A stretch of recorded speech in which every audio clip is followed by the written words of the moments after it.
하나님 말씀 보시겠습니다. 하나님 말씀 디모데후서 4장 9절부터 11절까지 말씀 보시겠습니다. 하나님 말씀 디모데후서 4장 9절부터 11절까지 말씀, 신약성경 제성경으로는 347페이지입니다.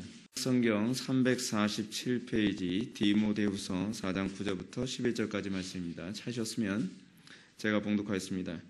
너는 어서 속히 내게로 오라. 데마는 이 세상을 사랑하여 나를 버리고 데살로니가로 갔고, 그레스게는 갈라디아로, 디도는 달마디아로 갔고, 누가만 나와 함께 있느니라. 내가 올 때에 마가를 데리고 오라. 그가 나 일에 유익하니라. 아멘. 이 시간은 철로역정 43번째 강의가 되겠습니다. 대마와 은광이라는 제목을 가지고 하나님 말씀 증거하도록 하겠습니다. 대마와 은광. 철로역정 교재를 한번 보시겠습니다.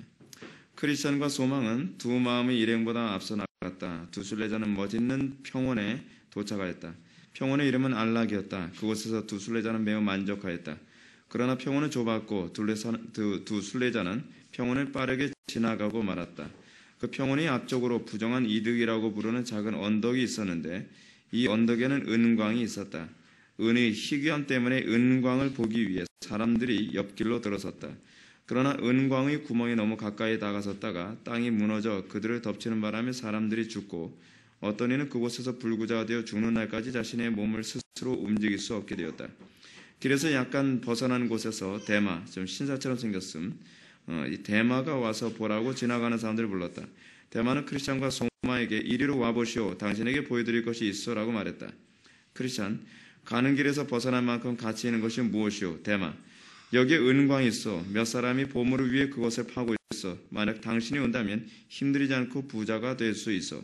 소망, 우리가 가봅시다. 크리스찬, 안 됩니다. 저는 이 장소에 대해서 이전부터 들어왔습니다. 얼마나 많은 사람들이 그곳에서 죽었는지 압니다.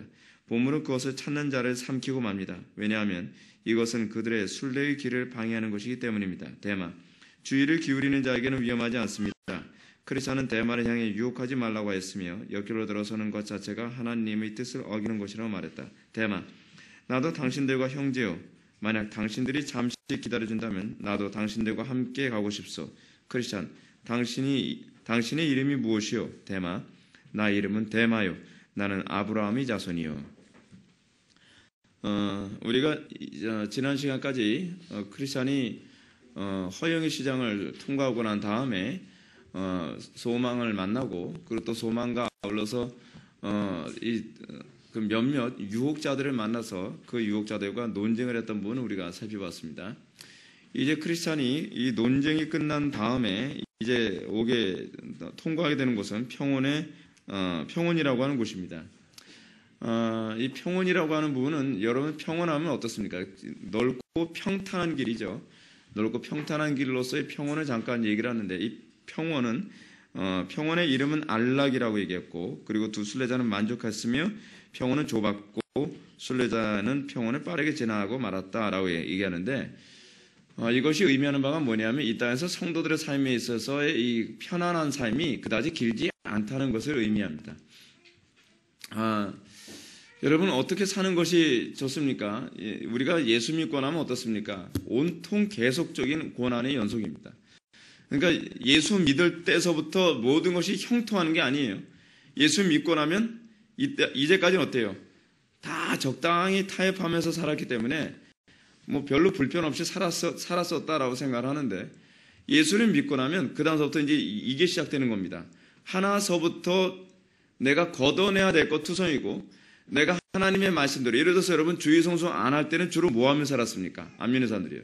주일날 놀러 다니고, 주일날 여행 다니고, 주일날 친구들과 만남을 갖고, 뭐 이렇게 내 마음대로 주일을 사용하던 이 시간조차도 이제는 다 충돌인 거예요. 충돌. 그러니까 사람들이 자꾸 이런 생각을 하죠. 예수 믿고 나면 좀 편안할 줄 알았더니 오히려 더 어려움이 있더라. 그거는 성경적이지가 않죠. 예수 믿고 나면 이제 세상과 어떻게 됩니까? 적대적인 관계예요. 그러니까 예수 믿고 나면 하나서부터 10까지가 다 충돌을 일으키게 됩니다. 충돌을 일으키는 이유가 있습니다. 충돌을 일으키는 이유가 무엇입니까? 내가 무엇을 더 소중히 여기느냐에 관한 가치 판단이 달라졌기 때문에 그래요. 그러니까 여러분 이것 때문에 여러분들 인생에 충돌이 있는 건 당연합니다. 여러분 이건요 일반 은총에서도 나타나지 않습니까? 예를 들어서 그냥 평범하게 학교 다니던 애가 있습니다. 평범하게 학교 다니던 애가 나쁜 친구들을 사귄다 할지라도 어때요? 그 나쁜 친구가 평온한 가정에서의 어떤 삶보다 더 좋다고 생각하면 어때요? 부모님하고 엄청난 충돌을 일으키죠. 가족들하고 충돌을 일으켜요. 소위 우리가 방금 불렀던 찬송처럼 말이죠. 이 땅에서 우리에게 계속적으로 던지는 질문이 무엇이냐 하십니까? 주 예수보다 더 귀한 것이 있냐 없냐? 이것에 대한 계속적인 질문입니다. 질문이에요. 세상은 우리에게 끊임없이 어떤 질문을 던집니까? 그리스도보다 더 좋은 거 있다. 그리스도보다 더 좋은 거 있다. 계속 이것에 대한 질문을 던지거든요. 그때마다 우리는 어떻게 합니까? 아니다. 그리스도보다 더 좋은 거 없다. 여러분 이거 고백할 수 있는 거 이게 신앙입니다. 신앙이라고 하는 것이 뭐 엄청난 무슨 대단한 어떤 일을 하는 것이 신앙이 아닙니다. 내가 엄청나게 많은 사람을 전도했습니다. 그러니까 신앙입니까? 그게 신앙이 아니에요. 신앙이라고 하는 것은 내 인생에서의 최고의 가치가 누구인가를 분명히 날마다 고백하는 거. 여러분들 이번에 우리 홈페이지에다가 어떤 성도님 글 올린 거 여러분 봤죠? 거기서 믿음에 관해서 뭐라고 정의를 내립니까? 믿음이란 헌신 그 자체다. 그러니까 믿음이라고 하는 것을 우리는 삶과 자꾸 괴리돼서 이해하는 경향이 있는데 믿음이라고 하는 그 단어 자체가 헌신을 내포하는 거예요. 하나님께 대한 온전한 헌신, 하나님만을 나의 전부로 여기는 라이프 스타일, 그 삶의 태도, 그죠? 그런데 성도에게 있어서 이 안락이라고 하는 부분이 그다지 오래 가지 않는다는 것이 이것이 우리에게 참 어려움입니다. 여러분, 전에 우리가 칼빈의 생애와 신앙에 관해서 우리가 한번 살펴보지 않았습니까? 칼빈의 생애를 보면 어때요? 이 순탄하고 평탄한 삶이 별로 그다지 많지가 않습니다. 짧습니다. 잠깐입니다. 좀 고난 당하다가 좀 숨 돌릴 쯤 하면은 또 다시 이제 고난의 시작입니다. 고난의 시작이에요. 계속 싸움의 연속이에요. 계속 싸움의 연속. 그러니까 저도 목회를 하면서 매번 느끼는 게 뭐냐면, 이젠 좀 숨 돌릴만 하고, 이제는 좀 괜찮은, 교회가 좀 조용해질 듯 하다. 그러면은 이제 새로 새 신자가 들어오지 않습니까? 그런 정말 감당이 힘든 사람이 들어오거나, 뭐 새 신자가 들어오지 않는다 할지라도 기존의 교인들 중에서 생각지 않던 일을 자꾸만 여기저기서 막 터져 나오는 거예요. 야, 좀 이거 숨 돌릴 겨를이 없구나. 숨 돌릴 겨를이 없구나. 근데 왜 하나님께서 계속 그러시는가? 여러분들, 철로역정문 여러분들 교재 251페이지를 한번 보시기 바랍니다. 위에서, 6번째 줄 우측을 보시게 되면, 하나님께서 성도들의 순례의 여정에서 고난과 어려움 다음에 쉬운 평온을 주심으로 지친 영혼에게 영적 생동감과 위로를 주신다. 근데 여기서 여러분 영적 생동감과 위로라고 하는 것은 사실은 이 부분을 좀 먼저 설명해서 이걸 얘기를 좀 진행해 나가야 될 것 같은데 성도들이 고난과 어려움 다음에 쉬운 평온을 주시는 건요. 사실은 꼭 이거하고 같습니다. 여러분 이스라엘 백성들 가나안 전쟁했을 때 어떻습니까? 아주 막 피비린내 나는 전쟁을 하고 나서 긴박한 전쟁을 하고 난 다음에 전쟁에서 승리하고 나면 어때요? 평안이 오죠. 그거예요, 그거. 성도가 이 땅에서 적당히 타협하면서 살아서는요, 잠깐 오는 이 달콤한 평안도 없습니다. 계속 옆구리에 가시가 계속 옆구리 찔러요. 그러니까 어때요, 여러분? 신앙이 없는 사람들은 아예 타협을 해버리고 말죠. 적당히, 아예 편하게 살려고. 거기서 뭐가 나오는 거예요? 신앙이 아니라는 게 입증되어지는 거예요. 성도가 누리는 이 땅에서의 달콤한 휴식이라고 하는 것은 주로 어디서 주로 얻게 되는 것이냐면 영적 전쟁이 승리에서 얻게 되어지는 경우가 주로 그런 것들입니다. 그러나 쉽고 편안한 그 멋진 평온은 곧 끝납니다. 왜냐하면 쉬운 길로 계속 가게 되면 영적 진보가 없을 뿐만 아니라 조그마한 어려움을 만나도 쉽게 실망하고 순례길을 부담스러워하기 때문입니다. 신앙이라고 하는 것은요. 하나님께서 고난을 허락하시는 이유가 있는데 영적 진보를 얻게 하기 위해서입니다. 그러니까 신앙이라고 하는 건 어떻게 보면 이렇습니다. 이 바람을 많이 맞고 그러니까 비바람 많이 맞게 되어진 나무는 어떻습니까? 뿌리가 깊죠. 뿌리가 깊어요.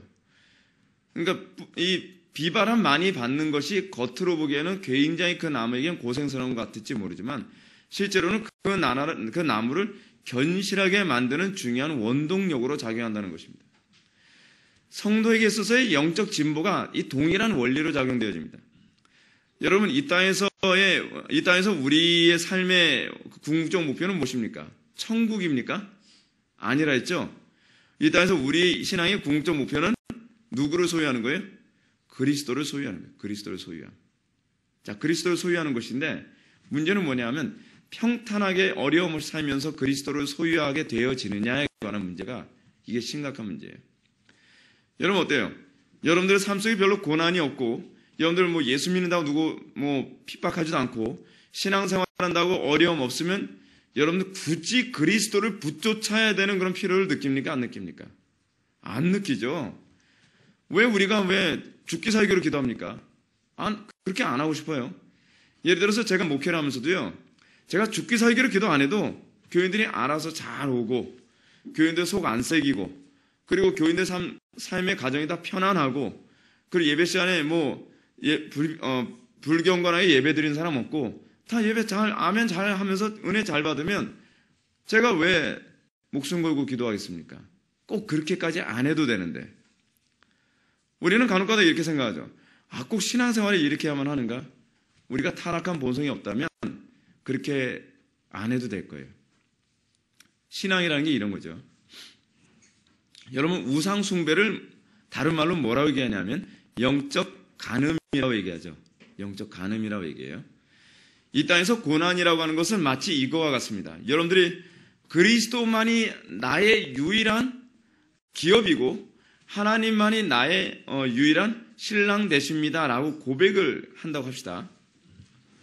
근데요, 세상에서 오는 유혹이나 세상에서 오는 고난이라고 하는 것은 꼭 뭐와 같냐면 춘향아 수청을 들거라 라는 이런 유형이에요. 끊임없이 우리에게 뭐려고 하는 거예요? 간음을 강요하는 것이 이 땅의 삶이에요. 그러니까 여러분 어때요? 성경에 왜 끊임없이 성도들로 하여금 영적 순결을 지켜라. 그러면 이스라엘 백성 계속 뭐라고 하죠? 너희들은 가늠한 존재들이다 계속 얘기하는 이유가 뭐죠? 고난이 오면, 유혹이 오면 어떻게 해요? 그리스도와 연합하는 것을 선택하기보다는 어느 쪽과 연합하는 쪽을 더 좋아한다는 거예요? 세상과. 그래서 여러분들 기억나실지 모르겠는데 고린도전서 11장에 보게 되면 고린도전서 11장에서 우상의 재물을 먹는 것은 뭐라고 얘기하죠? 간음은 뭐라고 육체의 죄를 범하는 것이다 라고 얘기하죠. 몸 안의 죄를 범하는 것이다. 우리가 영적 간음을 한다는 이 원리는 무슨 얘기냐면 세상은 끊임없이 간음할 것이냐 그렇지 않으면 하나님과 순결을 지키며 살 것이냐에 관한 질문을 던지는데 우리가 간음하지 않고 끝까지 영적 간음하지 않고 끝까지 믿음을 지키는 방법은 딱 하나밖에 없어요. 그리스도와 연합하는 것밖에 없어요. 그리스도와 연합해야만이 어떻게 해요? 간음하지 않고서 이길 힘이 생겨요. 이길 힘이 생겨요. 근데 우리가 어때요? 그리스도와 연합하는 것에 생명처럼 여겨지지 않으면 어떻게 해요? 편한 쪽 선택하는 거죠. 내가 그리스도만을 가장 소중히 여기지 않는다고 한다면 내가 왜 굳이 달콤한 간음을 포기하겠냔 말이에요. 하나님께서 왜 일반 은총이라는 개념으로 우리에게 이 육신의 간음이라고 하는 개념을 자꾸 보여주냐면 이 땅에서 영적 간음도 굉장히 달콤한 요소이기 때문에 그렇습니다. 여러분 고난 당하는 게 달콤합니까? 아니면 편안한 게 달콤합니까? 육신적으로 편안한 게 달콤하죠. 사단은 끊임없이 그런 쪽으로 우리들에게 유혹을 하는 거예요. 너 나에게 굴복 안 하면, 그러니까 너 나하고 연합하지 않으면 죽는다. 이게 소위 우상숭배예요. 우상숭배. 그러니까 여러분 이 땅에서 어떻게 살겠습니까? 내가 그리스도와 연합하는 것이 내 인생의 최고의 가치요 최고의 기쁨이라는 것을 여러분들이 느끼지 못한다고 한다면 여러분들이 선택할 것은 영적 간음밖에 없는 거죠. 영적 간음밖에 없는 거예요. 근데 문제가 뭐냐면 우리가 편안하다면, 그러니까 편안하다는 얘기는 무슨 얘기냐면 우리가 영적 간음을 강요하는 사회적 풍토가 아니라고 한다면 우리는 굳이 또 그리스도와 연합하려고 하는 몸부림을 칠 필요가 없어요. 그죠? 왜요? 그렇지 않아도 우리는 편안하게 신앙생활을 할 수 있으니까. 그럼 여러분들은 인생의 목표가 뭐가 돼요? 천국만 가면 되는 것이죠. 근데 여러분, 천국 가는 것도 궁극적으로 뭘 얘기하는 거예요? 그리스도와의 온전한 연합의 완성이잖아요. 그게 천국이잖아요, 천국. 여러분, 우리가 왜 천국 가고 싶어 합니까? 여러분, 우리가 신앙을 점검할 때 아주 심각한 문제가 뭐냐면, 나는 천국 가고 싶어서 예수 믿어요 라고 대답하면, 이건 뭐 그다지 문제가 없는 얘기예요. 표면적으로 문제가 없는 얘기입니다. 그럼 왜 천국 가고 싶습니까? 라고 얘기한다면, 천국 가면 고생 안 하잖아요. 여러분, 청교도들이 왜 천국에 가고 싶다고 얘기했는지 아십니까? 더 이상 죄를 짓지 않을 수 있으니까. 이 말의 의미가 뭐죠? 이 말의 의미가요? 더 이상 영적으로 간음하지 않을 수 있었어요. 이게 우리의 괴로움인 거예요. 천국에 가면 어때요? 그리스도와 더 이상 우리가 죄를 범하지 않고 그리스도와 한 몸을 이루는 그 완전한 마지막 아담의 그 연합으로 살아가는 곳이 바로 천국이기 때문이에요. 그래서 청교도들이 뭐라 얘기합니까? 지옥에 그리스도가 계신다면 우리는 그리스도에 계신 곳으로 가겠다는 것이죠. 천국과 지옥을 규정하는 것은 환경의 문제가 아니에요. 천국과 지옥을 규정하는 것은 뭐예요? 그리스도예요. 그리스도. 그리스도와 연합하는 것에 우리의 인생에 관심이 없으면 우리는 자꾸 어떻게 해요? 여러분들 지금 잘 보십시오. 여러분들에서 천국이 뭐가 천국입니까? 가정이 행복한 게 천국입니까? 아니면 그리스도와 연합하는 게 천국입니까? 부자가 되는 게 천국입니까? 아니면 가난해도 그리스도와 연합하는 것이 천국입니까? 다시 얘기합시다. 가정이 행복한 것이 천국입니까? 아니면 내가 그 불행해도 그리스도와 연합하는 것이 천국입니까? 항상 질문은 이것입니다. 이 땅에서 계속적으로 우리들에게 던지는 질문은 그거예요. 근데 우리가 영적 간음을 선택하게 되어질 때 항상 어떻게 해요? 난 육신의 평안함이 좋다. 나는 성공하는 게 좋다. 나는 행복한 게 좋다. 난 풍요로운 게 좋다. 궁극적으로 내 신앙의 모습은 거기서 다 입증되어지는 것이죠. 우리가 천국 가기 위해서 영적 순결을 지키자 그 얘기하는 거 아닙니다. 궁극적으로 우리가 영적 순결을 지키기 위한 몸부림의 근거는 어디 있냐면 그리스도께 나를 위하여 십자가에 못 박혀 돌아가신 그리스도께 내 순결을 내가 지키고 싶은 마음이에요. 이게 성경이 우리들에게 궁극적으로 의미하는 바입니다. 근데 우리는 적당히 그러니까 그 세상과 짝하여 사는 데 익숙해져 있잖아요. 그러니까 어때요? 세상도 적당히 재미있어야 되고 그러면서 순례자의 개념이 아니죠. 순례자의 개념이 아니에요. 세상의 즐거움도 적당히 누리고 그러면서 천국에도 가고 종교적인 즐거움도 적당히 누리고 그것 자체가 잘못된 거예요. 계속적인 고난을 주시는 목적이 어디 있다고요? 영적 진보를 위해서요. 자, 영적 진보라는 개념을 한번 생각해 봅시다.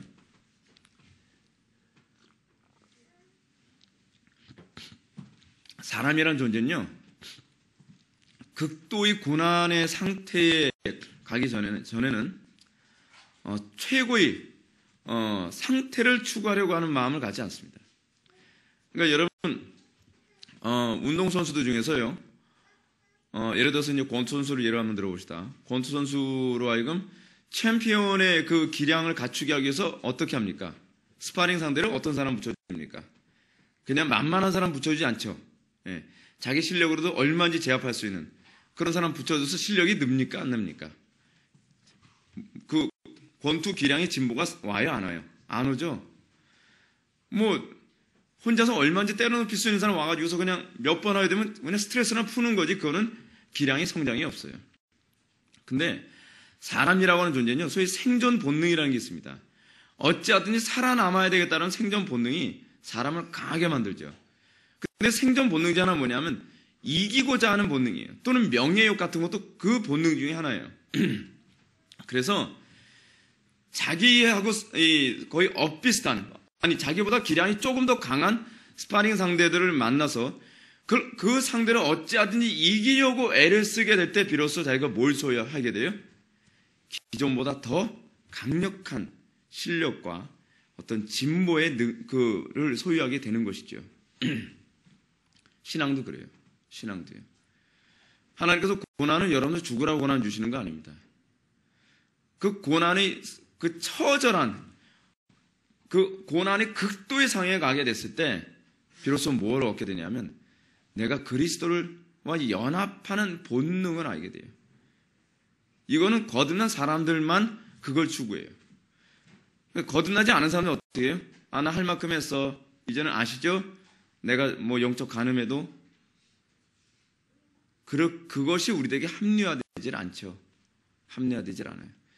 예를 들어서 여러분 춘향이가 뭐 순결을 지킬 만큼 지켰는데 사실은 뭐 그 춘향이의 남편 그 애인 이름이 뭐죠? 이몽룡한테 별로 마음이 없어요.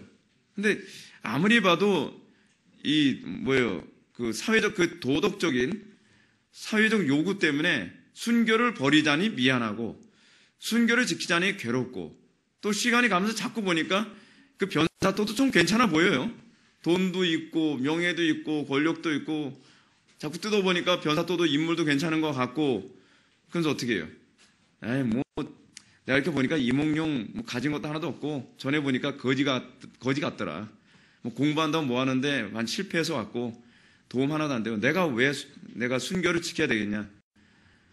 그래서 변사또한테 그냥 일종의 명분도 있는 거죠. 자, 나도 이몽룡한테 나름대로 순결 지킬 만큼 지켰으니까 뭐 사회적 명분도 있고 그러면서 칼도 뭐 목에 차고서 뭐 감옥에도 있었고 그러면서 나 수청 들게요.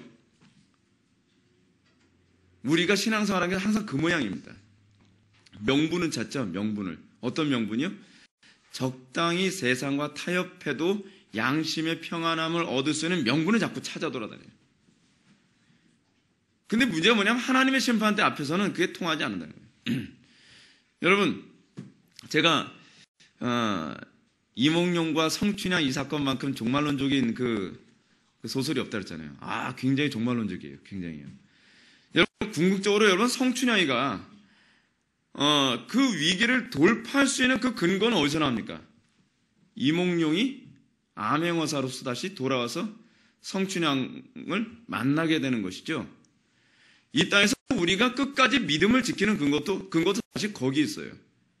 그래서 여러분 종말에 있게 되어진 예수 그리스도의 재림 또한 그것과 맞물려 있지 않습니까? 마치 암행어사 출도요 하면서 그 이몽룡이 나타나는 것처럼 예수님께서 그렇게 올 때까지 인내하는 거예요. 그게 성도예요. 그게 성도. 인내하다 어떻게 해요? 그때까지 주께서 안 오시면 예수님이 재림하지 않으시면 어떻게 해요? 죽는 거죠. 성춘향이 그 계산에다 넣겠습니까? 내가 요 정도 되면 이몽룡 마음 약해서 이제 그 탈을 벗고 마패 끈에서 이제 여러 가지 포졸들 데리고 와서 저 변사또 결박해가지고 나 구해주겠지. 그 계산 없어요. 오로지 뭐만 있어요? 나 순결 지켜야 되겠다. 나 이몽룡에 대한 일편단심 내 믿음, 내 마음 지켜야 되겠다. 궁극적으로 몸을 지키는 게 아니죠. 성춘향이 지키고자 하는군요. 뭘 지키는 거예요? 마음 지키는 거예요. 마음 지키는 거. 그래서 여러분 제가 보기에는 참 이 복음을 설명하는데 아주 좋은 이 텍스트북이 하나 있다면 춘향전입니다. 춘향전. 여러분들 이 땅에서 신앙생활 하면서 그러면서 여러분들 어때요? 그리스도를 더 많이 소유하게 돼가는 것이죠. 그리스도를요. 하나님께서 여러분들에게 계속적으로 그 부분에 대해서 질문을 던지는 것이죠. 좀 평안한 듯 하다가 또 고난이 오고 평안한 듯 하다가 또 고난이 오고 평안한 듯 하다가 또 고난이 오고 그 고난 때 주님께서 우리에게 던지는 질문이 뭐예요? 이몽룡이 왜 그냥 당장 안 나타났겠어요? 성춘향이 진짜 순결 지킬 의향이 있는가? 진짜 나를 사랑하고 있는가? 그거 보자는 거 아니겠어요? 그거 보자는 거. 여러분들이 하나님 앞에서 날마다 고백, 이게 고백이죠. 그게 고백. 하나님께서 그걸 고백하라고 우리에게 요구하고 계신 겁니다. 환경 다 하나님께서 다 허락하신 겁니다. 하나님의 계획 가운데 다 있는 거예요. 근데 그 가운데 어떻게 합니까? 우리는 적당히 마치 변사또한테 얘기하죠. 사또어른, 뭐 조금 지금은 낮이니까 남북인 그렇고 밤에 제가 손 좀 잡아줄게요. 우리가 이런 식으로 고난을 좀 자꾸 줄여가려고 하듯이 신앙생활 하잖아요. 여러분, 항상 성경이 우리들에게 요구하는 온전함이라고 하는 개념을 잊지 마십시오. 적당히 탈피해도 하나님께서 알아주시겠지가 아니에요. 종말에 이 요한계시록에 관해서도 계속 요한계시록에서도 얘기하는 것처럼 성도를 뭐라고 얘기합니까? 순결한 옷을 입은 성도들이라고 얘기하지 않습니까? 물론 그 순결한 흰 옷에 가지고 있는 첫 번째 개념은 뭐냐면 예수 그리스도의 의로 옷 입었다는 개념이에요. 근데 더 선명한 개념, 그것과 아울러서 예수 그리스도의 의와 아울러서 예수 그리스도의 의로운 성품도 거기 내포되어 있어요. 자, 고린도후서 5장 2절부터 4절 말씀 한번 보십시다. 그거 잘 보여주는 부분이 있어요. 고린도후서 5장.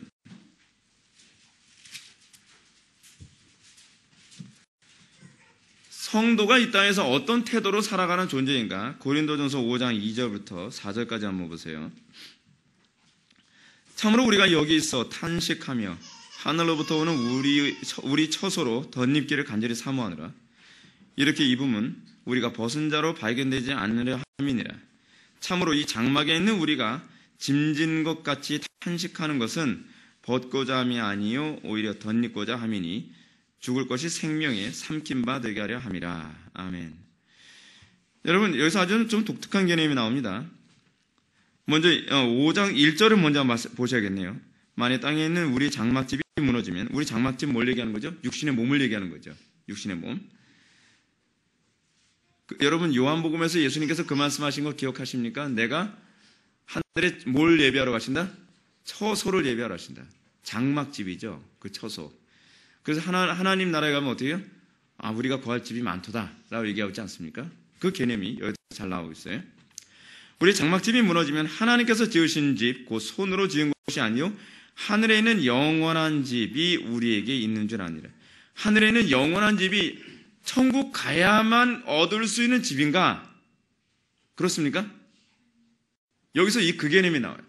우리가 요한복음만 보면은 마치 우리가 천국에 가야만 그 영원한 장막집을 소유하게 되는 것처럼 그렇게 보이는데, 그래서 바울은 뭐라 하냐면 참으로 우리가 여기서 탄식하며 하늘로부터 오는 우리의 처소를 덧입길 바란대요.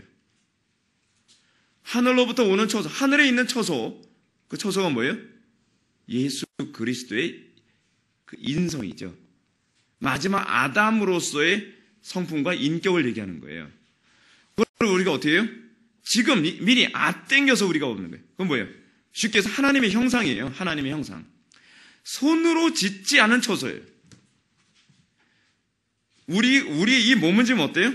지금 이 장막집을 항상 바울이나 신학에서 항상 뭘 얘기하냐면 우리의 육신을 장막집이라고 주로 이렇게 표현하거든요. 썩어질 육신.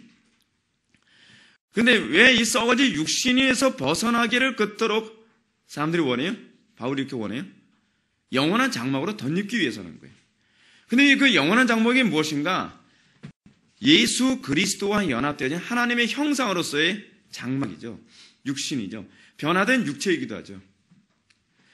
그러니까 여러분, 이 땅에서 우리가 끊임없이 살아가면서 우리가 뭐에 대한 열망으로 살아갔냐? 참으로 우리가 여기서 탄식하며 하늘로부터 오는 우리의 처소, 이걸 다른 말로 얘기하면 성화이기도 합니다. 성화, sanctification.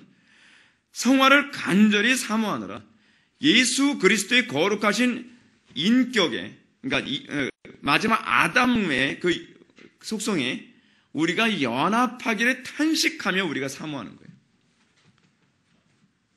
여러분이 이 탄식하며 사모하는 이 마음이 없으면 어떻게 해요? 고난이 오고 세상에 유혹이 오면 어떻게 해요? 세상이 너무 좋으니까 세상의 장막집, 세상 장막집을 세우면서 사는 것이 너무 좋은 거죠. 그럼 무슨 얘기예요? 육신의 쾌락대로 사는 게 더 좋지 않습니까? 정말로 우리가 주 예수보다도 귀한 것은 없네, 이 고백, 이 찬송가의 고백이요, 여러분의 심령에 막 저리도록 와닿지 않으면 난 이 세상 행복이 더 좋다. 행복과 타협하고 명예와 타협하고 쾌락과 타협하고 성공과 타협하고 부귀와 그런 것들과 타협하는 쪽을 선택하는 것이죠. 우리가 이 땅에서 왜 고난당하면서 때로는 왜 순교까지 당하면서도 믿음 지키려고 합니까? 천국 가기 위해서 그거 아니라니까요. 사도들은 천국 가기 위해서 그 믿음 지킨다 그 개념이 아니었어요. 물론 천국을 가요. 결과론적으로 가는 건 천국이에요. 그죠? 근데 천국에 가는 궁극적 목적이 어디 있어요? 하늘에 있는 그 장막집의 온전한 장막의 완성을 위해서 가는 거예요. 근데 그 장막의 완성이 장막집을 우리가 덧입는 것이 영원한 천국에 가야만 덧입는 문제냐? 그게 아니라는 것이죠. 사도 바울이 지금 얘기하는 것일 거 아닙니까? 우리가 지금 여기 있어 탄식하며 하늘로부터 오는 우리 처소를 덧입게 간절히 사모하며 이렇게 입으면 뭘 입어요? 예수 그리스도 옷 입음이죠. 이거예요. 그러니까 바울이 주로 많이 사용하는 개념이 뭐냐면 옷 입음이라고 하는 표현이거든요. 이게 주로 바울만 거의 사용한 표현이에요. 근데 사도 바울은 뭐라고 얘기하냐면 예수 그리스도의 거룩하신 성품, 그러니까 마지막 아담으로서의 속성을 덧입는 걸 뭐라고 하냐면 옷 입음이라는 표현을 자꾸 사용했어요. 그리스도로 옷 입음. 그죠? 근데 그리스도로 옷 입음이 죽어서만 입는 것이냐? 아니라는 거죠. 지금 현재 여기에서 우리가 그것을 덧입기 위해서 뭐하고 싸워요? 죄하고 싸우는 거예요. 유혹하고 싸우는 거예요. 핍박하고 싸우는 거예요. 천국 가기 위해서가 아니라 뭐예요? 그리스도로 덧입기 위해서 싸우는 거예요. 덧입기 위해서. 이렇게 덧입으면 우리가 어떻게 벗은 자들로 발견되지 않기 위함이에요. 이 요한계시록에서 뭘 얘기하고 있습니까? 예복 안 입음. 그렇죠? 마태복음에서도 그 얘기가 나오죠. 그 왕의 혼인잔치에 청함을 받았는데 수많은 사람들이 청함받은 사람들에서 한 명이 뭘 안 입었죠? 예복을 안 입었죠. 근데 그 예복을 신학적으로 뭐라고 얘기해요? 그리스도의 의로우신 성품이라고 얘기하잖아요. 의의를 옷 입음. 그리스도의 의의를 옷 입음. 여기서 그 개념이 나오는 것이죠. 우리가 이 땅에서 끊임없이 그리스도로 옷 입음이라고 하는 것을 우리가 확인해야 될 필요성이 있어요. 그래서 여러분, 우리의 구원의 확신의 가장 중요한 요소가 뭐예요? 성화예요, 성화. 성화라는 게 뭐예요? 도덕적인 문제가 아니에요. 그리스도로 옷 입음이에요, 그리스도로 옷 입음. 그래서 지금 바울이 뭐라 얘기합니까? 왜 우리가 이 땅에서 탄식해가며 고난 가운데서도 내가 왜 타협을 안 하고 끊임없이 하나님의 말씀대로 살겠노라고 부르짖어가면서, 여러분 기억나십니까? 전에 그 최건능 목사님에 관한 그 간증을 영화로 만든 것을 제가 보면 기억나는 게 뭐냐면 일제시대 때인가요? 그 인민군한테인가요? 아마 일제시대였던 것 같아요. 주리를 틀면서 막 고난을 당하니까 비명을 어떻게 지르냐면 주여 아버지 하면서 비명을 지르는 거예요. 왜 그렇죠? 탄식하며 하늘로부터 오는 옷을 덧입기 위해서. 타협할 수는 없고 내가 영적으로 간음해서 신사참배는 할 수 없고 우상에게 절은 할 수 없고 내가 이길 수 있는 힘은 없고 아버지 도와주세요. 그래서 어떻게 해요? 그리스도로 덧입는, 그리스도로 옷 입는, 그것을 통해서 어떻게 해요? 죽을 때까지 믿음을 지켜나가는 것이죠. 이게 믿음입니다. 여러분, 우리는 요즘에 믿음을 너무 쉽게 생각하죠. 가벼운 신앙, 별로 어려움 없어도 얼마든지 꺾일 수 있는 신앙. 그래서 우리는 다 이유를 갖다 붙이죠. 나도 할 만큼 했다. 할 만큼 하는 것이 성경이 아니죠. 그거는 우리가 그리스도로 옷 입지 않아도 할 수 있는 거죠. 그리스도로 옷 입어야만 나올 수 있는 수준. 그것이 뭐예요? 그리스도의 향기죠. 그리스도의 향기. 그래서 우리가 궁극적으로 이렇게 우리가 그리스도로 옷 입음을 통해서 우리가 뭘 확인할 수 있죠? 내가 칭의 받음을 그거로 확인할 수 있죠. 그래서 우리가 어떻게 해요? 하나님의 심판대 앞에 섰을 때 어떻게 해요? 벗은 자들로 발견되지 않으려 합니다.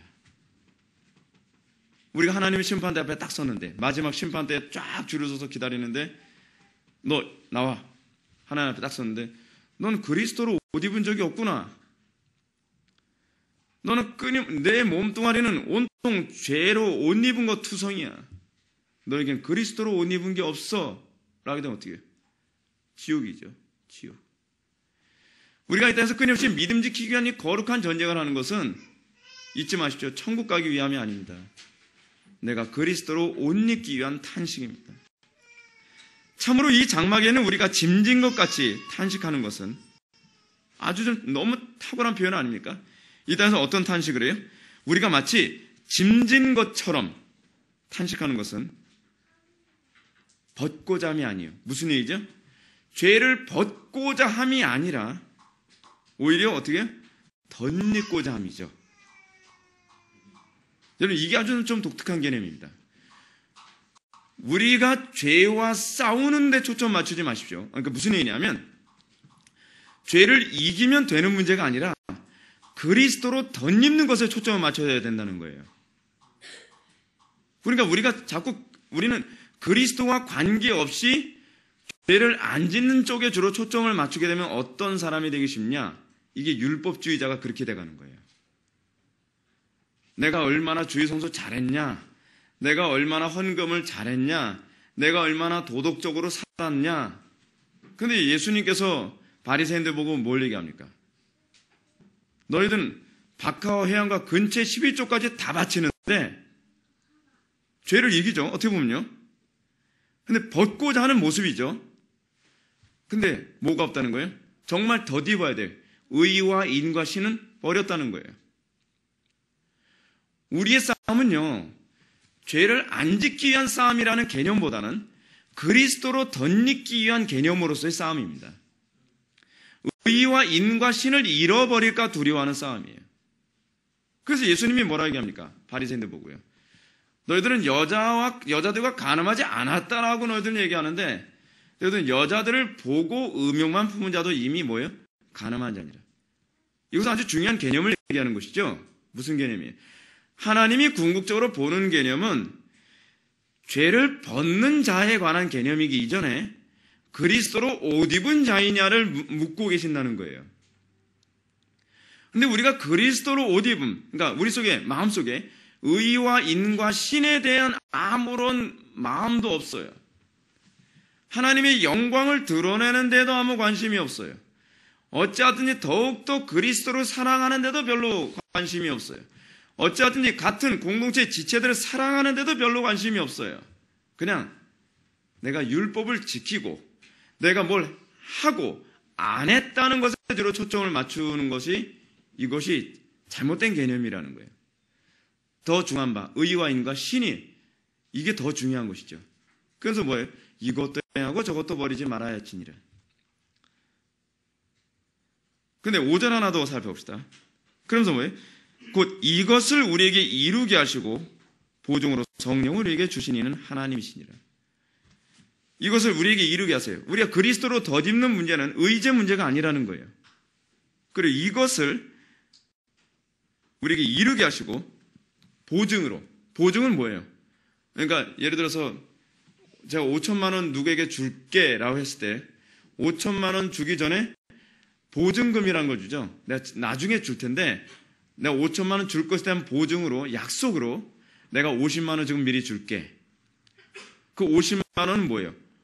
나중에 주게 될 5천만 원에 대한 보증이죠. 보증. 그걸 보증금이라고 얘기하지 않습니까? 성령을 우리들에게 지금 보내주신 건요, 마치 5천만 원에 대한 미리 보증을 우리에게 주시는 거거든요. 무슨 얘기냐면 천국을 맛보지 않아도 되는 문제가 아니라는 거예요. 이 땅에서요, 천국을 우리가 보증으로 미리 맛보게 해주셨어요. 천국을 부분적으로 보증해 주셔. 근데 여기서 얘기하는 궁극적인 보증은 뭐냐면 그리스도로 옷 입는 보증이에요. 이 땅에서 우리가 주님의 재림 때 또는 우리가 죽어서 영원한 천국에 들어가게 됐을 때 우리가 예수 그리스도로 옷 입음을 여러분 뭐로 확신합니까? 여러분, 우리는 갖고 와도 이렇게 생각하죠. 어떻게 사람이 한 번의 말씀으로 변해요? 자꾸 이런 얘기를 제가 많이 듣습니다. 오늘 당장 회개하라고 제가 막 촉구를 하면 목사님 기다려주세요. 어떻게 사람이 하루아침에 바뀝니까? 하루아침에 바뀐다니까요, 사람이요. 왜요? 그것이 성령께서 우리를 보증으로 주시는 거예요. 그리스도로 옷 입음은 스텝 바이 스텝이 아니에요. 새로운 피조물로 변화되는 거예요. 삭개오 같은 여러분 성경 어디에 성경 공부 오래 하고 나니까 갑자기 바뀌었다는 얘기가 어디 있습니까? 천천히 바뀌었다는 얘기가 어디 있습니까? 삭개오를 보면 어느 날 갑자기 남의 것을 토색하고 그리고 악랄하게 돈 벌기 위해 살던 사람이 하루아침에 바뀌어서 이웃과 나누는 삶을 살게 되는 게 어떻게 해요? 그게 그리스도로 옷 입음이거든요. 옷 입는 건 천천히 입는 것이 아니라 그냥 입는 거예요. 근데 문제는 뭐냐면 우리의 전인격이 완전히 그리스도화 되진 않는다는 것이죠. 왜 그래요? 이 땅에서 우리가 그리스도로 옷 입으면요, 그냥 보증밖에 되질 않아요. 100% 그리스도화 되질 않아요. 그래서 완전 성화가 없다는 얘기는 이 땅에서 100% 그리스도로 되지 않는다는 얘기지 부분적인 온전을 경험하지 못한다는 얘기가 아니에요. 부분적인 온전을 경험함으로써 우리가 뭘 경험해야 돼요? 그리스도로 옷 입음을 경험하는 거죠. 그리스도로 옷 입음을. 그리스도로 옷 입음을 부분적으로 경험함으로써 우리가 어떻게 해요? 종말에, 제가 말씀드린 종말이라고 하는 것은 주님의 재림 때라든지 그렇지 않으면 우리가 죽어서 영원한 천국에 들어갔을 때 그리스도로 완전히 옷 입게 될 것이라는 것을 확신하게 되는 거예요. 그래서 그 보증으로 뭘 보내주신 거예요? 성령님을 보내주신 것이죠. 성령님을 의존하지 않고서는 여러분들이 그 보증을 맛볼 수가 없습니다. 그러니까 그래서 제가 자꾸 강조하는 게 있죠. 우리 개혁주의가 뭘 자꾸 해야 돼요? 성령님께 대한 의존을 더 많이 강화시켜야 된다. 칼빈이 말끝마다 하는 것이 기독교형에 보십시오. 끊임없이 성령님을 강조하지 않습니까? 왜요? 성령님이 아니고서는 우리를 그리스도로 옷 입게 하실 수 있는 분이 없기 때문에 그래요. 이건 의의 문제도 아니고 이성의 문제가 아니에요. 교리를 많이 한다고 해서 여러분들이 그리스도 옷 입는 게 아니에요. 자, 그런데 그리스도로 옷 입는 문제가 다시 아까 하던 얘기 돌아갑시다. 교리만 많이 배우면 열심히 여러분들 성경 공부하고 열심히 교회만 열심히 나오면 그렇게 신앙의 어떤 진보, 그러니까 그리스도로 옷 입으면 그냥 자연스럽게 나오느냐, 그렇게 되지 않는다는 거예요. 그랬으면 좋겠죠. 그냥 기도만 많이 하면 그냥 그리스도로 옷 입어주면 좋겠죠. 근데 그게 아니라는 거죠. 어떻게 옷 입어요? 고난을 통해서. 고난을 통해서. 하나님께서 그렇게 작정하셨어요. 기도를 많이 하면 고난이 없는 게 아니에요. 여러분, 청교도들 그렇게 경건하고 그렇게 기도 생활 많이 하고 그렇게 교리에 대한 이해가 풍부한 사람인데도 하나님께서 어떻게 해요? 고난을 계속 허락하시잖아요. 근데 그 고난을 통과하기 위해서는 끊임없이 어떻게 해요? 그러니까 영적으로 간음하지 않고 고난을 통과하려면 선택할 수 있는 건 딱 하나밖에 없다 그랬죠. 그리스도와 연합하지 않고서는 사람의 힘으로는 인내를 못해요. 그 성도의 견인교리, 지난 시간에 제가 말씀드렸죠. 성도의 견인교리. 존 머레이 교수가 견인의 핵심은 무엇이냐면 오래 인내하는 것이다 라고 얘기했어요. 끝까지 인내하는 것이다. 끝까지 인내하는 것이다. 근데 끝까지 인내를 누구만 할 수 있어요? 그리스도와 연합한 사람만. 그러니까 바꿔서 얘기한다면 그리스도와 한 몸을 이룬 사람만. 그래서 여러분, 동침한다라고 하는 이 헬라와 히브리어가 뭐라 했죠? 히브리어는 야다, 헬라어로는 기노스코라고 해서 뭐예요? 연합한다, 한 몸을 이룬다라고 하는 의미로 했잖아요. 그래서 여러분, 인간의 죄 중에서도 가장 비난을 많이 받는 죄가 무엇입니까?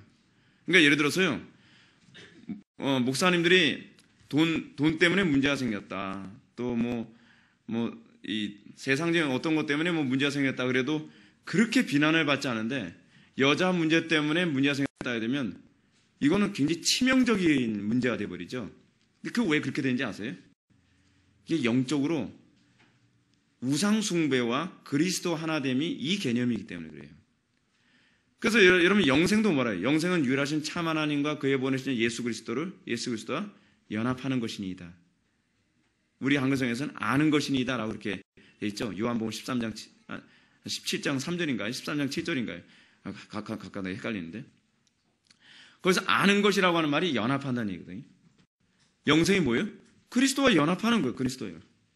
어떻게 하여 영생을 얻을 수 있사오리까? 부자 청년이 질문하죠. 어떻게 영생을 얻습니까? 믿음으로. 그렇죠. 믿음으로. 근데 그 믿음이 하는 작용이 뭐라 그랬어요? 그리스도와 연합시키게 하는 작용이죠. 그리스도와 연합시키기 위해서 하나님께서 쓰시는 것이 믿음이라 그랬죠. 그렇게 해서 어떻게 해요? 끝까지 그리스도와 연합해야만 어떻게 해요?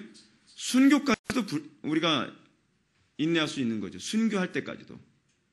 그 사람들의 의지가 대단한 것이 아니에요. 그리스도께서 인내케 하시는 거예요. 그래서 머레이 교수가 한 말을 다시 한번 우리 얘기해 봅시다. 머레이 교수가 뭐라 얘기합니까? 우리가 끝까지 인내케 하는 이 교리가 아니라고 한다면 과연 그들의 진정한 믿음을 무엇으로 확인할 수 있겠는가? 여러분, 유사 그리스도인은 어느 정도까지 유사 그리스도인이 있다고요? 탁월한 인격, 그리고 탁월한 어떤 체험들 다 할 수 있어요. 오늘 본문에서 우리가 보니 데마가 그 케이스 아닙니까? 바울은 데마가요, 처음부터 유사 그리스도인이라 생각하지 않았습니다. 바울 사이에서 데마는 굉장한 동역자였습니다. 그런데 오늘 본문을 다시 한번 보시게 되면 디모데후서 4장 10절이죠.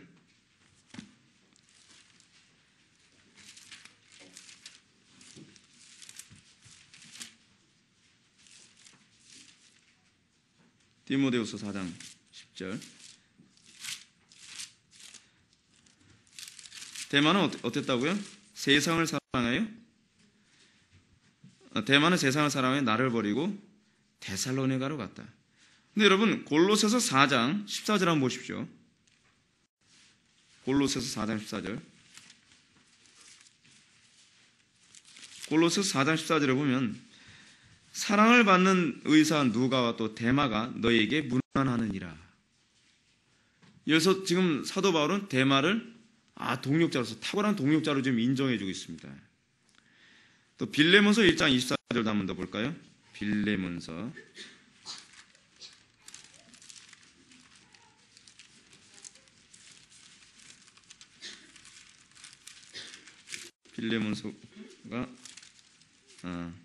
디도서 다음에 있죠.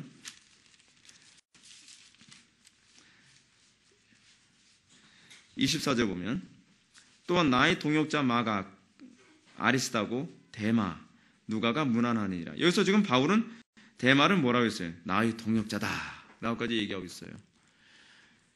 이게 무슨 얘기냐면 우리가 얼마나 이 유사 그리스도인데 거듭나지 않은 사람이 어느 정도로 정말, 그러니까 사도 바울의 보기에도 나의 동역자라고 보여질 만큼, 그러니까 여러분, 바울이라고 해서 딱 보면 너는 아직 거듭나지 않았어, 너 거듭났어라고 그냥 무슨 레이저 같은 눈빛으로 탁탁탁 보고서 다 아는 게 아니에요. 열매를 보고 하는 거거든요. 근데 그런 관점에서 봤을 때 데마는 지금 빌레몬서 때까지만 하더라도 이 사람은 정말 거듭난 그리스도인인 것 같다라고 보일 정도예요. 나의 동역자라고 한 거 보면요. 그런데 이 데마가 오늘 우리가 보는 디모데후서 4장에서는 4장 10절에서 어때요? 그가 세상을 사랑하여 세상으로 돌아갔다라고 얘기를 하고 있죠. 여러분들이 하나님께서 왜 계속적인 고난과 유혹을 우리에게 허락하시는가를 우리가 여기서 구분해야 될 중요한 두 가지가 있어요. 하나는 뭐냐면 여러분들 신앙의 진보를 위해서, 또 하나는 뭐냐면 여러분들이 참된 그리스도인인가 아닌가를 드러내서 회개할 기회를 제공하기 위해서요. 그러니까 여러분 이런 식으로 여러분들 생각할 수 있죠. 목사님, 그래도 저는 이런 때에도 저는 믿음 지켰고요, 이럴 때도 믿음을 지켰고요, 이럴 때도 믿음 지켰어요. 그러니까 당연히 이것도 믿음 지켰죠. 꼭 그럴까요? 여러분, 유사 그리스도인의 특징이 하나 있어요. 여러 가지 유형에서는요 절대로 유혹에 넘어가지 않아요. 어떤 유형에도 결코 타협도 안 해요. 그러다가 어느 한 영역, 그 영역은 그 사람의 최고의 약점이거든요. 영적인 약점. 그 하나의 그 실체가 다 드러나는 경향이 있어요. 그때 어때요? 바울은 지금 그걸 얘기하고 있는 거예요. 데마가 이제껏 참 동역자인 것 같았는데 이 하나의 문제를 통해서 그가 세상으로 돌아감 이야기하는 이 얘기는요 조금 타락했다는 걸 의미하지 않습니다. 여러분들 오해하지 마십시오.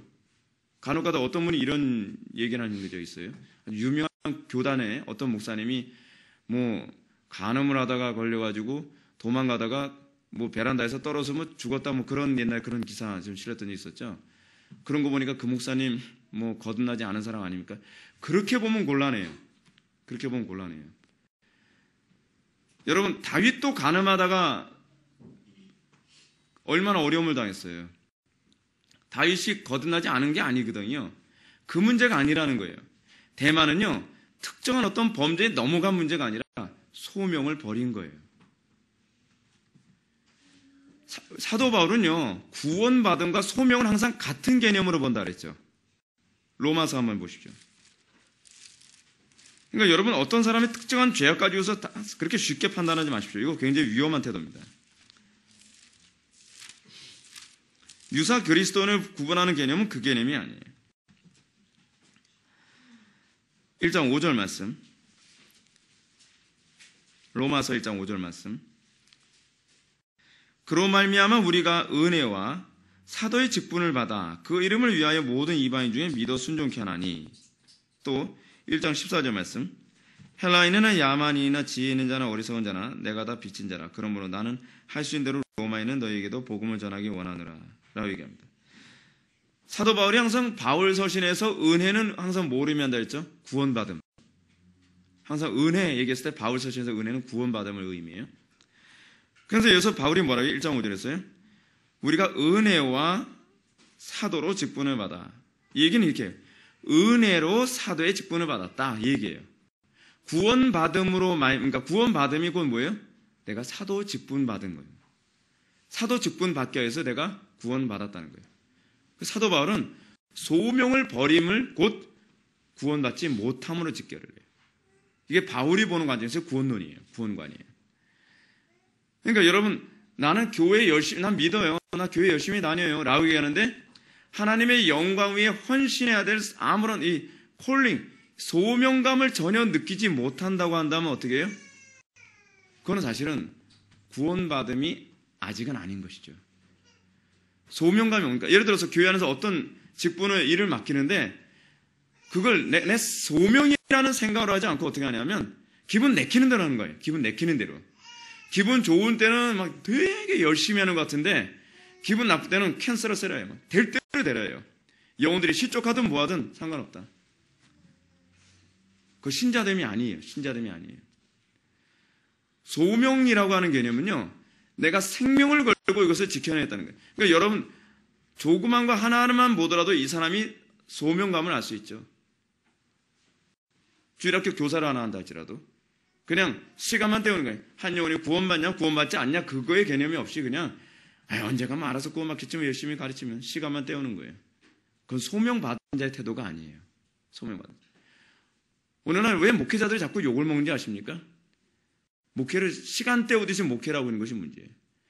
청교도들의 그 목회 태도는 뭡니까?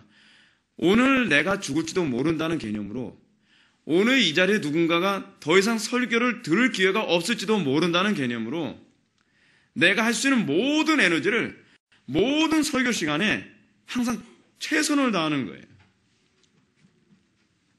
그게 소명이에요. 소명. 리빙스턴이 그래서 뭐라 얘기합니까? 아직 사명이 남아있는 자는 결코 죽지 않는다. 이게 성도들이 이 땅에 살아가는 방식이에요. 여러분들 이 땅에 살면서 시간 낭비하지 마십시오. 세월 그다지 많지 않습니다. 하나님께서 주신 소명 퍼펙트하게 여러분들 감당할 각오를 하십시오. 교회 안에서 있는 직분들 시간 때우듯이 하지 마십시오. 그 직분을 통해서 내가 어찌하든지 하나님께 영광 돌리겠다. 여러분들 직장 생활하면서 한 푼에 더 벌겠다는 개념이 아니라 거기에 소명의 장소로 생각해야 돼요. 여러분 마틴 루터의 직업관이 그거 아닙니까? 천직관, 소명관, 돈벌이 장소가 아니라는 거예요. 오늘날 기독교 정치가들의 문제가 뭔지 아십니까? 그게 자기의 명예를 위한, 그러니까 소위 종교 행위와 직장 생활을 구분해서 생각하는 거 아니에요. 내가 그 직장에서 내가 정치가로서의 삶을 살아간다면 거기서 어찌하냐 하나님의 영광 위에 목숨 걸 생각을 해야 돼. 그게 소명이에요. 내가 왜 정치가로 부름받았는가? 여기서 내가 해야 할 일이 있기 때문에. 내가 왜 이 가정에서 태어났는가? 내가 왜 이 사람과 결혼해서 이렇게 가정을 이루게 되었는가? 왜 하나님께서 나에게 이 자녀들을 주셨는가? 여러분 자녀관도요 다 소명관이에요. 자녀들은요 단순히 우리의 즐거움을 위해서 난 게 아니에요. 다음 세대의 신앙을 전수해주기 위해서 우리가 소명을 부여해 주시는 거예요. 많은 자녀를 주셨다면 많은 책임이 있는 것이죠. 그래서 여러분 이 소명감을 상실했다고 한다면 여러분은 반드시 세상과 타협하게 되어 있습니다. 적당히 타락한 삶을 살아가게 되어 있어요. 오늘날 교회가 이 개념을 자꾸 망각하다 보니까 고난을 통해서 영적 진보가 나타나는 것이 아니라 고난을 통해서 오히려 자꾸 타협하는 데만 능숙해져요. 그래서 나이 먹으면 벌써 사람들이 자꾸 타협하는 데만 얼마나 능숙해지는지 몰라요. 우리 좀 더 봅시다. 먼저 이제 이 평원을 안락이라고 하는 평원을 통과하고 난 다음에 여러분들 252페이지 위에서 세 번째 줄, 하나님이 섭리로 힘들지 않은 시기를 만난 후가 영적으로 주의를 기울여야 할 때임을 의미하는 장면이다. 언덕의 이름은 부정한 이득으로서 은광으로 가는 길이었다. 평안함이 있고 난 다음에 그리고 유혹이 옵니다. 그래서 어떻게 합니까? 부정한 이득이라고 하는 유혹이 이 크리스찬과 믿음에게 옵니다. 부정한 이득. 여러분, 부정한 이득이라고 하는 부분은 여러분 꼭 돈하고만 관련을 맺지 마십시오. 간음도 거기에 포함되어진 부정한 이득입니다. 성공도 여러분 불법한 방법으로 성공하는 것 부정한 이득입니다. 이 땅에서 우리가 성도들이 끊임없이 받는 유혹이 뭡니까? 부정한 이득이에요. 부정한 이득. 행복도 하나님을 여러분 믿음 지키는 가운데 행복을 얻는 것이 아니면 그것도 다 부정한 이득입니다. 부정한 이득. 우리가 좀 더 포괄적으로 생각해야죠. 내가 성공하는 것도 열심히 공부해서 내가 하나님의 영광을 열심히 공부하다가 내가 원하는 성적이 안 나와도 그건 부정한 이득이 아니라 우리는 기뻐하고 내 양심에 기쁨을 가져야죠. 근데 우리는 어떻게 해요? 내가 열심히 하지 않아도 컨닝을 해서라도 내가 좋은 성적을 얻으려고 한다면 부정한 이득이죠. 돈만 관계 생각하지 마세요. 좀 포괄적으로 생각해야 돼요. 전 여러분들에게 이런 질문 던지고 싶습니다. 여러분들의 가정의 평안, 부정한 이득입니까? 아니면 정당한 이득입니까? 하나님으로부터 온 그 결과입니까? 아니면 내가 적당히 타협해서 얻게 되어진 결과입니까? 여러분들이 현재 가지고 있는 성공, 여러분들이 현재 가지고 있는 풍요, 다 그렇게 질문 던져야 돼요. 저에게 던져지는 질문은 이것입니다. 우리 교회에서 나타나는 이 성장이 부정한 이득인가? 아니면 정당한 이득인가? 계속적으로 저에게 오는 질문은 그겁니다. 저도 부당한 이득 얻고 싶은 마음이 굴뚝 같습니다. 조금만 사람들 비유 맞추고 조금만 좀 느슨하게 교회를 이렇게 운영을 해서 어찌하든지 교인 숫자 더 많이 늘려서 헌금 더 많이 나오고 예배당 좀 의리의리하게 건축해서 목회하면 얼마나 좋을까라고 하는 욕심이 저에게도 없는 게 아닙니다. 부정한 이득에 관한 이 유혹은 여러분 목회자라고 없는 거 아닙니다. 무지하게 유혹 많이 옵니다. 근데 문제는 뭐냐면 우리가 하나님의 말씀대로 순종하고 믿음 지키는 가운데에 얻는 이익이 아니라고 한다면 하나님 앞에 반드시 심판을 받을 준비는 해야 될 거란 사실입니다. 이 부정한 이득에 관해서 이 끊임 사람들이 유혹을 하죠.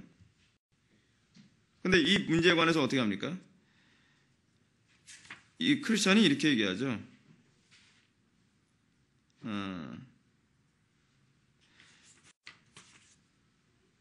먼저 이 부분 한번 먼저 봅시다. 여러분들 252페이지 중간 패러그래프 한번 해보실까요? 쉽게 재물을 얻을 수 있다는 유혹에 빠져 언덕을 올라가면 주께 헌신하고자 했던 마음은 무디어지고 은을 얻고자 하는 마음은 더욱더 불이 붙어서 자신의 영혼이 죽어가는 것을 인식하지 못하게 된다. 언덕에 있는 길을 따라 은광으로 가게 되면 결국 죽음 혹은 큰 부상을 당하여 고통을 당하게 되게 마련이다.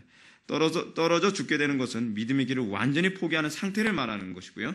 큰 부상을 당했다는 것은 비록 완전히 믿음을 포기한 건 아니지만 신앙의 치명상을 입게 된다는 얘기이기도 해요. 그래서 여러분 부정한 이득을 취하게 되면 어떤 문제가 발생했냐? 여기서 얘기하는 것은 거예요. 여러분들 믿음의 열정이 사라져버려요. 하나님께 대한 헌신에 대한 열정이 사라져요. 하나님께 대한 헌신의 열정 없어도 신앙생활 잘할 수 있다. 그렇게 생각하지 마십시오. 천국만 가면 된다. 그 생각 가지고 있는 사람들이 열정 없어도 난 그래도 과거에 열정이 있었으니까 천국은 가겠지. 그렇게 생각하는 사람들은 많은데 그게 전형적인 대마의 마인드예요. 대마의 마인드. 여러분들이 거듭나고 난 이후부터는요. 여러분들이 어떤 현상이 나타나냐면 소명에 대한 불이 꺼지질 않아요. 이 소명을 감당하지 않으면 견딜 수 없는 공허함이라는 게 있어요. 육신적으로는 편해도요. 사람이란 존재는요, 신기합니다. 이건요, 예수 믿지 않는 사람도 똑같아요. 예수 믿지 않는 사람도요, 여러분, 각 사람들마다 다 태어날 때 소명이라는 게 있죠. 어떤 사람은 어떻게 해요? 악한 날 악한 일을 하도록 부름받은 사람이 있어요. 가룟 유다는요, 예수님을 십자가에 못 박히도록 이렇게 팔아 넘기기 전까지 그의 열정을 식질 않습니다. 그죠? 그 열정은 성령님으로부터 온 건 아니죠. 어디부터 온 열정입니까? 육신으로부터 온 열정이. 육신으로부터 온 열정임에도 불구하고 그 열정을 누가 섭리하세요? 하나님께서 섭리하시죠. 하나님께서. 그래서 이런 사람이 있어요. 집안에서 끊임없이 사람을 괴롭히고 맨날 사람 못 살게 굴던 사람이 한 사람을 다 성화시킬 만큼 성화시키고 나면 어느 날 갑자기 교통사고로 세상 떠나버려요. 전에 이런 적 있었어요. 저희 어머니 살아 계셨을 때 어떤 간증을 하시는데, 어떤 분에 대해서 간증을 하시는데, 그분이 무지하게 부모님 속을 새기던 사람이라는 거예요. 근데 어느 날 갑자기 예수님을 영접한 거예요. 예수님을 영접하고 나서 얼마 후에 곧바로 암인가 고칠 수 없는 병에 걸렸어요. 너무나 사람이 완전히 달라진 거예요. 주변 사람들 그토록 성화시키던 사람이 자기 사명 다 끝나니까 거듭나고, 그리고 나서 병 걸려서 그런 하는 소리 그런 거예요. 병이 한참 중한 상태인데, 어머니 저 얼굴도 좀 씻겨주시고요, 손발 좀 씻겨주세요. 그러더라고요. 왜? 그랬더니 제가 이제 많은 그 손님들 뵈야 되는데 이 모습 보기엔 창피하잖아요. 무슨 소리냐? 손님들이 올 때가 됐어요. 그러는 거예요. 그래서 씻겨줬다는 거예요. 장례식을 생각하고 있어요. 자기 죽을 때가 다 됐어요. 그래서 저기 보세요. 천군 천사들이 저를 기다리고 있어요. 그래서 세상을 떠나는 거예요. 그 사람의 소명은 뭐예요? 가족들 성화시킨 게 그 사람의 소명이에요. 그 사람의 소명. 소명 다 하고 나니까 세상 떠나요. 그 열정이 쉽지 않아요. 얼마나 속을 끝까지 세게 내지. 그리스도인들은 거룩한 소명이 있어요. 거룩한 소명. 그 소명을 감당하기 전까지는요, 우리가 이 소명을 위하여 살지 않으면 여러분들 영혼이 공허해서 견딜 수가 없어요. 여러분들 영혼이. 근데 여러분들 소명이 팍 꺼지게 만드는 방법이 뭐냐면 세상과 타협하면서 사는 거예요. 바꿔서 얘기한다면 거듭난 성도들은요, 세상과 타협하면서 살면서 기쁘지가 않아요. 예전처럼 내가 타협을 하고 나니까 고난도 없고 집안도 평안하고 뭐 직장에서 누가 괴롭히지도 않고 다 좋은데 내 영혼은 괴로워서 견딜 수가 없는 거예요. 육신적으로는 편한데. 이게 자연인과 그리스도인의 차이예요. 그래서 그리스도인은 어떻게 해요? 회개하지 않고선 살 수 없는 존재예요. 회개하지 않군요. 그렇게 살아가야 되어 있어요. 여러분 밑에서 네 번째 줄 252페이지. 물론 어떤 이는 이렇게 질문할 수 있습니다. 만약 하나님께서 주권의 은혜로 좁은 길 가운데 있는 성도들에게 재물을 주신다면 그런 경우에는 어떻게 하겠습니까? 여러분, 성도들에게 재물을 주시는 것 자체가 나쁜 건 아닙니다. 성도들이 풍요하게 사는 것, 성도들이 행복하게 사는 것, 성도들이 성공하는 것, 나쁜 거 아닙니다. 근데 중요한 게 뭐냐면 이런 상황에도 이 재물이나 성공이나 풍요나 행복을 하나님의 영광 위에 살 것이냐, 그렇지 않으면 우상 숭배의 계기로 삼을 것이냐는 여러분들이 또 고민해야 될 문제입니다. 그래서 제가 여러분들한테 말씀드렸죠. 성화는 가난한 사람들에게 더 필요한 것이 아니라 풍요로운 사람에게 성화가 더 필요하다 그랬죠. 믿음은 누구에게 더 필요해요? 성공한 사람, 그래서 돈 많은 사람, 그리고 잘 나가는 사람, 그런 사람들에게 믿음이 더 필요해요. 왜요? 그럴 때는 마음이 가난해지기가 쉽지 않거든요. 그러니까 여러분들 섰다 하는 자는 뭐 할까 조심해요? 넘어질까 항상 조심하십시오. 항상 그런 태도를 견지하시기 바랍니다. 자, 근데 데마가 어떤 식으로 유혹을 하나 보십시오. 데마의 유혹 한번 보시기 바랍니다. 데마의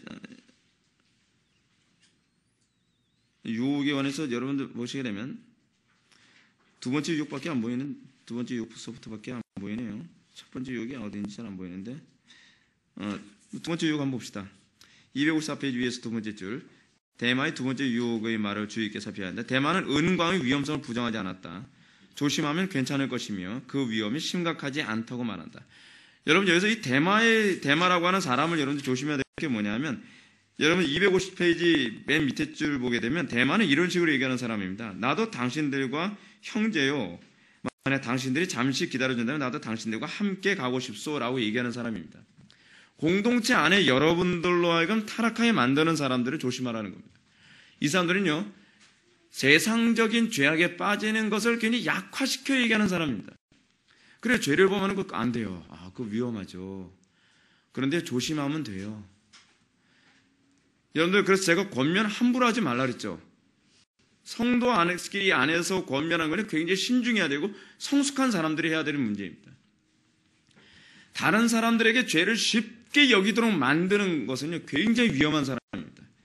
대마 같은 사람은 어떤 사람입니까? 바울의 동력자였습니다. 그런 이런 대마 같은 사람이 얘기할 때 얼마든지 신뢰할 만하지 않겠습니까? 근데 이 대마가 뭐라 얘기합니까? 은광으로 가는 것 그렇게 위험한 거 아니니까 조금만 조심하면 됩니다. 여러분, 그러니까 예를 들어서 제가 전에 저희 교회에서 있었던 그런 일이 있었죠. 주일날 주일 성수하려고 하는데 너무 어려움이 많으니까 지혜롭게 일요일날 한두 번 빠져도 괜찮아. 결국 남편 예수 믿게 하고 가정 복음화 시키는 게 더 중요하잖아. 옛날에 그렇게 얘기했던 분이 있었죠. 근데 그게 위험한 거예요. 그렇게 하면서 어떻게 해요, 점점요? 주의를, 가족들을 예수 믿게 하는 쪽으로 가는 것이 아니라 자기가 점점 주의를 못 지키는 쪽으로 가요. 여러분, 우리가 주의를 왜 지키는지 아십니까? 주의를 안 지키면 지옥 갈까봐? 아니에요. 여러분들이 주일 성수를 어떻게 생각합니까? 여러분들이 주일 성수를 생명처럼 여겨야 된다고 하는 이유는 뭐냐면 여러분들을 위해서예요. 여러분들이 주의를 한번 못 지키면 여러분들은 계속 이길 수 있는 힘이 없어요. 주일 예배가 가지고 있는 힘이 뭐라 했죠? 은혜의 방편 중에 가장 강력한 게 예배라 했죠. 예배 안 드리면요, 여러분들이 세상을 이길 힘 자체가 없기 때문에 예배를 지키라는 거예요. 예배를 안 지키면 지옥 보낼까봐 하는, 이건 율법적인 개념이 아니에요. 여러분, 하다못해 여러분 주일날 예배를 드리러 왔어도 예배를 형편없이 드리고 나면 한 주가 사라집니까? 한 주가 형편없이 망가지잖아요. 이거 성령을 소멸하는 문제이기 때문에 그러는 거예요. 근데 그렇게 하면서 어떻게 해요? 점점점 영적으로 그 사람을 죽여가는 거예요. 주변 사람들을. 그렇게 권면하는 사람들 굉장히 조심해야만 합니다. 예. 그러면서 대마가 밑에서 네 번째 줄, 대마는 세 번째로 크리스찬과 소망을 간교한 말로 유혹하였다. 자신도 순례자라고 주장하면서 함께 순례길을 가자고 하였다. 자신은 아브라함의 자손으로서 같은 형제라고 말하였다. 대마의 유혹은 본인이 진정으로 순례자의 길을 같이 가기 위한 요청이 아니다. 크리스찬과 소망의 순례길을 방해하기 위한 또는 지연시키기 위한 전략이다. 이 땅에서 우리가 외부의 유혹이나 핍박만 위험한 게 아닙니다. 진짜 어려운 것이 뭐냐면 이 같은 지체들과 안에서의 신중하지 못한 조언도 정말 위험합니다. 그러니까 여러분들이 굉장히 조언 한마디에 대해서 신중해야 되고 또 조언을 듣는 여러분들도 잘 분별하는 태도를 견지해야만 합니다. 크리스찬은 대마를 게하시가 탐욕으로 주인을 배격한 것과 같은 인물이며 구원과 그리스도를 귀하게 여기기보다는 세상을 더욱 사랑하여 예수님을 판 가룟 유다와 동일한 인물로 간주하였습니다.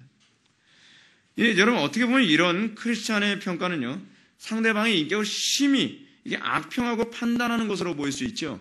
근데 그 문제가 아닌 거예요. 이것은 영적인 싸움을 위한 냉철한 진단이요, 분별이라고 봐야만 합니다. 영적인 싸움입니다. 냉철해야만 합니다.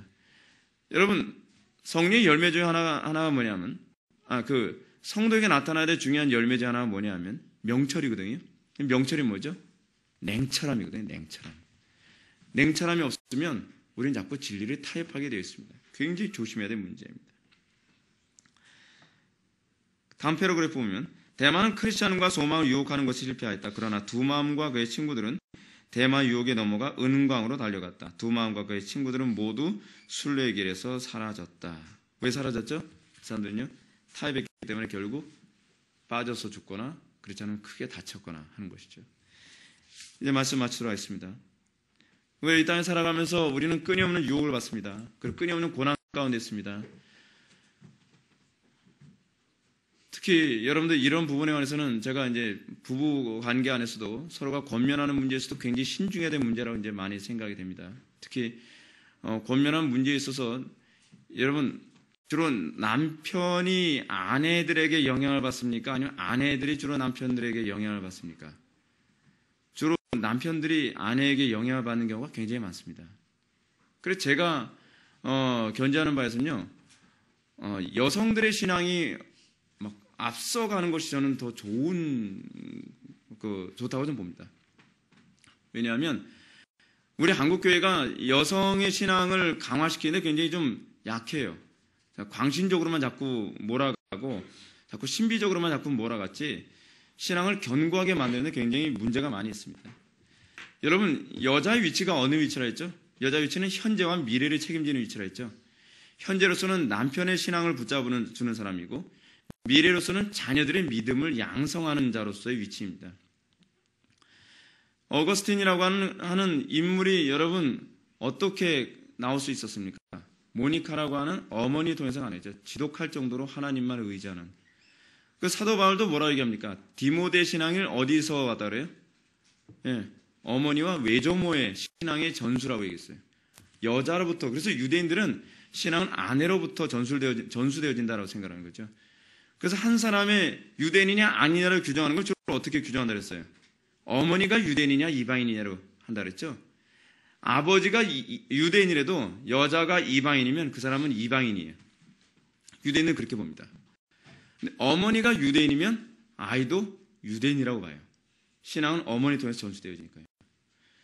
그러니까 우리 한국교회가 어머니들이 철저한 믿음으로 서 있는 그런 구조가 되어야 남편들의 신앙이 잡히고 아내들의 신앙, 그러니까 아이들의 신앙이 아주 철저해지는 것이죠.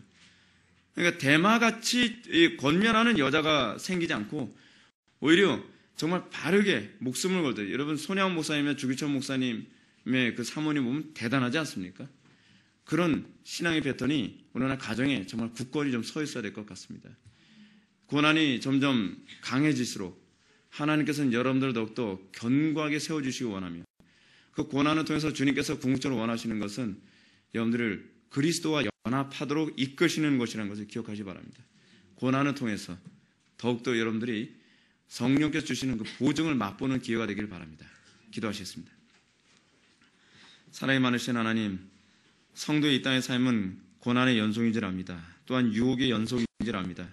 우리가 이것을 우리의 힘으로 극복하고 우리의 힘으로 이기려 들지 않게 해주시고 우리가 믿음으로 극복함으로써 궁극적으로 죄를 이기는 데 초점을 맞출 것이 아니라 그리스도로 옷 입는 데 우리가 더욱더 초점을 맞출 수 있게 하여 주옵소서.